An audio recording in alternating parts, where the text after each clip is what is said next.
ஏதோ ஒண்ணுல நீங்க அடிமையா இருக்கலாம்.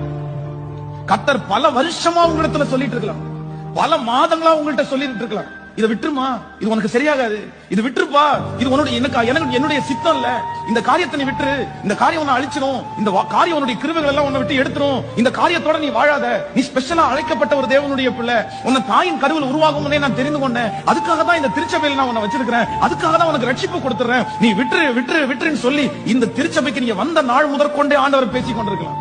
இந்த வருஷம் ஆரம்பத்திலிருந்து கர்த்தர் பேசிக் கொண்டிருக்கலாம், ஒவ்வொரு மாதமும் கர்த்தர் பேசிக் கொண்டிருக்கலாம். நீ போகிற காரியத்துல எல்லாம், செய்யற காரியத்துல எல்லாம் ஆண்டவர் தோல்வியை கொடுத்து விட சொல்லி இருக்கலாம். ஆண்டவர் உங்களுக்கு நிறைய பேரை உங்களை அவாய்ட் பண்ண சொல்லி உங்களை விடு அப்படின்னு சொல்லி இருக்கலாம். பலவிதமான முயற்சிகளை ஆண்டவர் எடுத்தும் இன்னும் விடல. என்னால அதை விட முடியல, நான் விடலன்னு வந்திருக்கிற தம்பிக்கு தங்கச்சிக்கு இன்னைக்கு சொல்ற ஆலோசனை தெரியுமா? எப்பா, டைம் மாறாகிறதுக்குள்ள, நேரம் கடந்து போகிறதுக்குள்ள, உனக்குன்னு குறிக்கப்பட்டிருக்க அந்த டைம் முடிகிறதுக்குள்ள நீ விட்டு, அந்த டைம் முடிஞ்சதற்கு பிறகு யாராலையும் அந்த நேரத்தை